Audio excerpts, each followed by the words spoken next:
Hi there. Okay, this is the first time I've ever made a video, so hopefully this goes alright. What I'm going to show you is how I made the butterflies on this little Family Favorites recipe album that I made. They're pretty easy. I won't show you how to make these roses. There's lots of YouTube videos on them already. It's just using this Sizzix Flowers 3D die.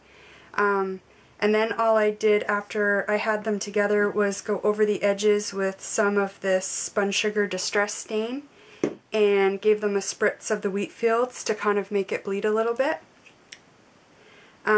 So I'll show you how to make the butterflies. I used this paper by Pink Paisley. It's the 6x6 Butterfly Garden Collection. Any of the papers really in this collection would work. They're all pretty mute patterns. You just want to make sure you pick a pattern that will show the lines when you stamp with the butterflies. So I ended up using this piece, and this pink piece is actually what I used to make those roses. I also used Timber Brown StazOn. You need some kind of a solvent ink because we're going to actually stamp a second layer of the butterflies onto transparency. I used Glossy Accents. I used Stickles in Copper and Stardust. And these are the butterfly stamps that I used.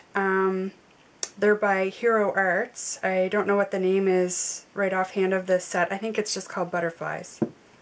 And you need some kind of detail scissors to cut out your butterflies. So, first I'm just going to stamp onto the paper both of my butterflies.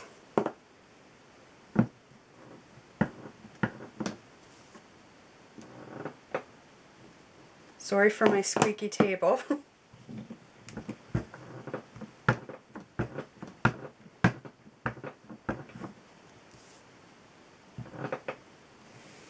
Make sure you get a good impression.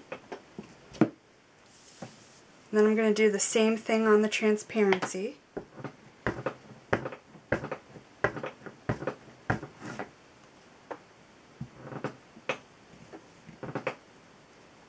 I find sometimes with the StazOn ink it has a tendency to slide when you try to make an impression on the transparency. So just be cautious of that when you're stamping.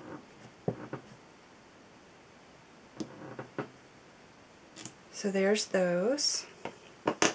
And then you're just going to fussy cut around your images. So I'll be back when I have that done.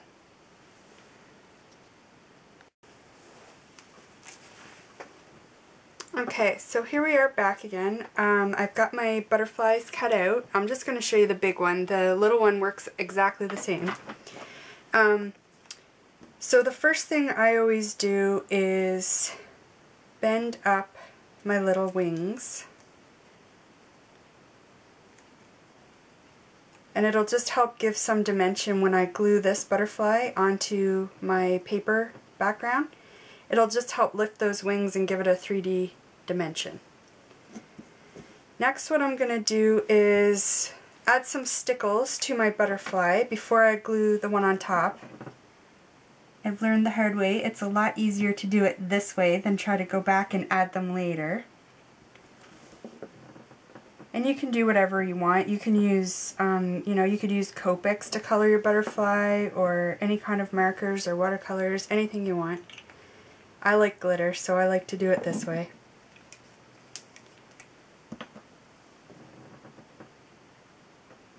Just to give it some hints of sparkle. And you can be pretty messy about it. They look a lot neater when they dry.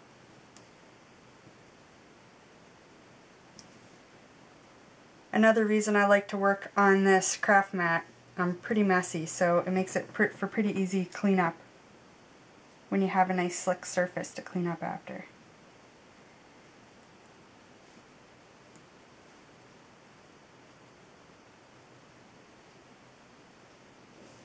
So there's that butterfly. And I actually find it easier to glue this layer on now and then add the glitter, I don't know why. I guess it just takes out one step. I don't have to wait for it to dry before I attach it to this layer. And normally, ideally, you would probably let this dry before you go any farther, but in the interest of time, we'll do it this way.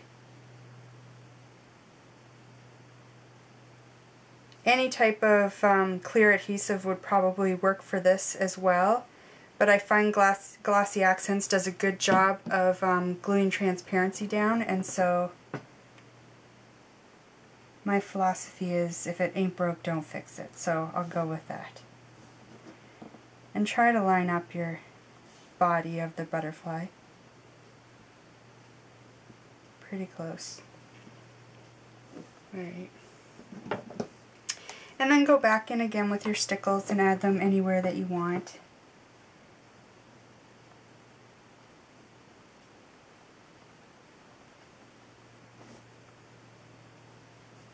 Sometimes I overdo it with the glitter.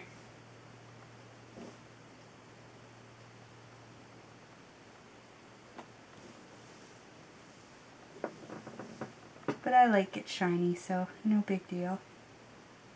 Whatever you like, do whatever your preference is.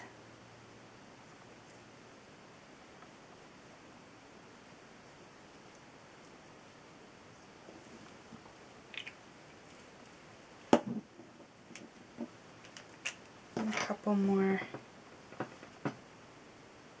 of the copper.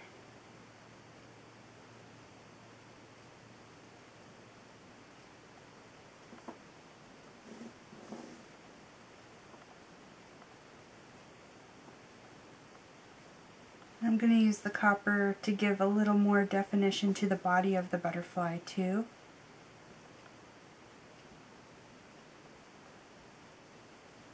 Make it a little darker and a little more like a butterfly body.